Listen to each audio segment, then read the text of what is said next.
So this is Dave. I want to welcome you back to Wyoming Old Iron. Here on the workbench in front of me, clear some hardware out of the way here. You see the Wringer assembly for a 1930s easy washing machine. They made the all copper tub one up till somewhere in the middle to latter 20s, and then the Great Depression started forcing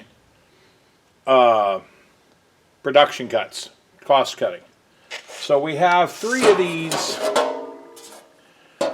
outer panels. These cover the aluminum tub that holds the water. You can see I've ground most of the paint off of these 2. The third one's over on the other side of the shop. We only have one piece of penetrating rust. It's on this one here, and it's just a crack there in the seam. So what I'm going to do is I'm going to get some JB Weld and grind it down. I've got some coarse media on order for the sandblasting cabinet. As soon as that comes in, then I'll sandblast these and finish cleaning them up. Everything you see here has been done with a wire brush.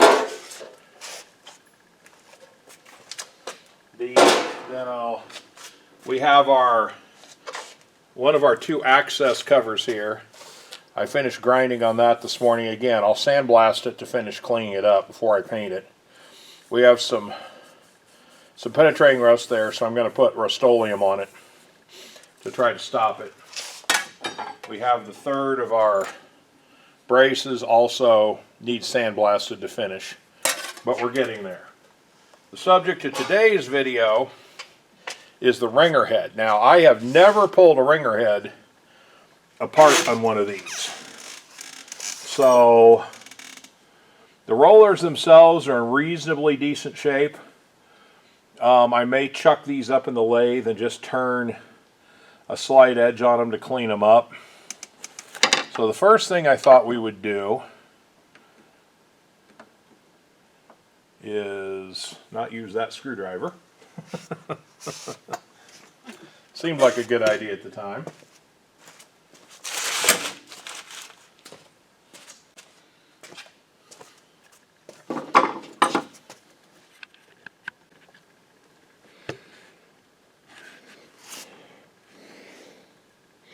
Folks, I'm not sure how much my camera got or missed here.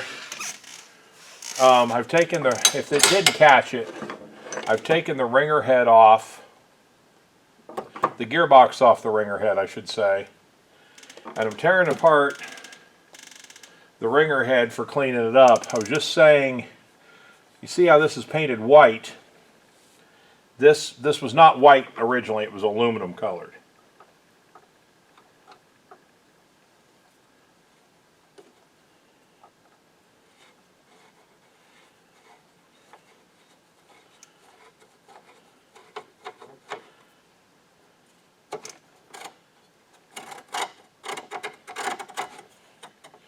This is your support rod for your pan.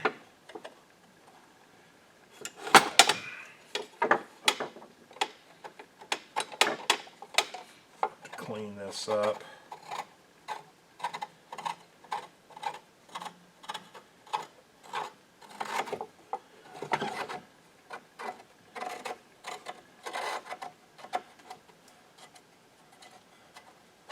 Okay, there's your rod.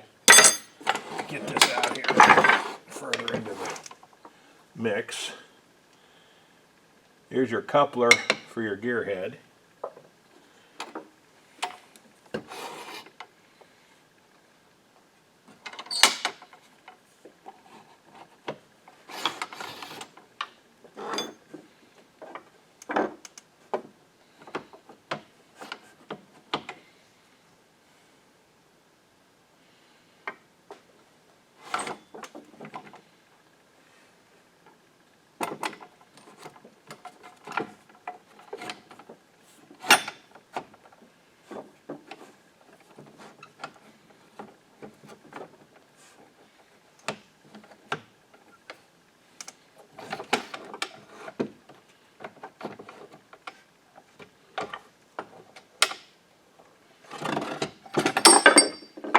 Okay, this is what retains your rollers in there, and that rod I took out helps retain it. And then your rollers,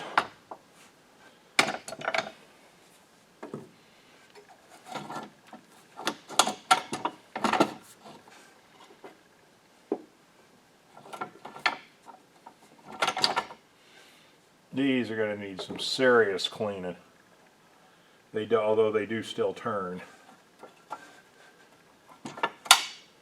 We'll take that piece out.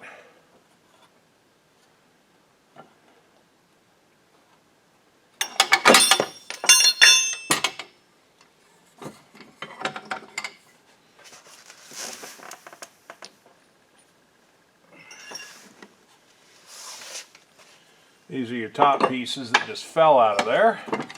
We'll get them back in. And those two screws up there hold your emergency release pieces. Let's try one more time and I'll soak them with some penetrant. And I'll put some heat on them.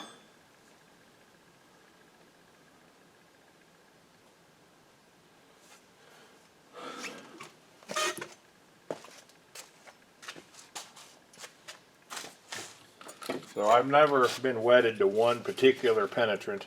I have Liquid Wrench, Croil, and PB Blaster, all three floating around here.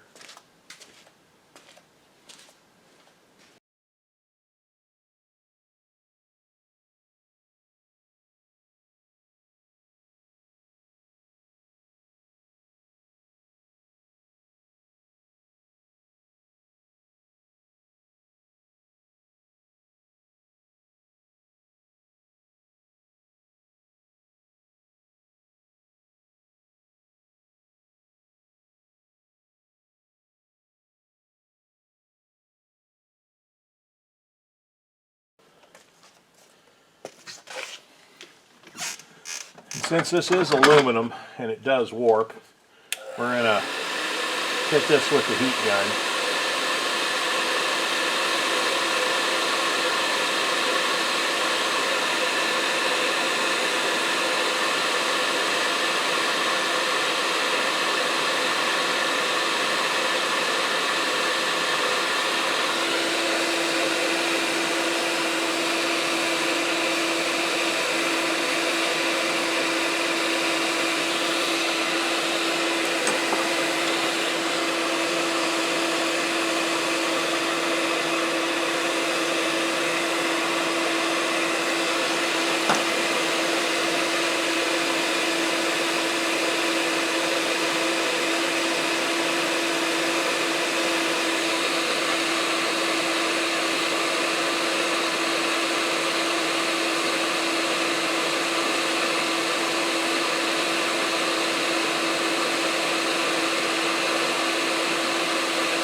Okay, we're going to let these soak for a while. You know the drill. If you're watching this, you know how to take out a stuck screw as well as I do.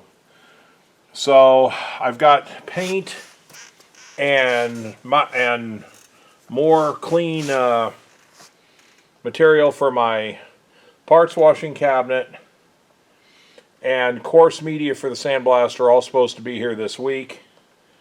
I will start getting this all cleaned up and painted and ready to go back together. Hopefully you're finding this interesting. Like I said, next on the hit parade I'm probably going to do the 6-horse McCormick Deering, just because that runs my buzzsaw. So once I get this, I try not to have too many things started at one time. I did find my Gib key puller, which I've been hunting for since I moved. So I did find that. So the 6-horse McCormick Deering is probably up next. It's a Wyco EK style 6 horsepower M. So I'll get that torn down, and it ran, albeit very, very badly. It's going to need a fuel pump.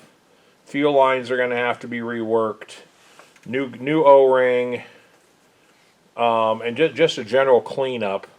And then we'll see what else when we get into it. So that's coming attractions. So for now, let's see if that cooling off helped these at all.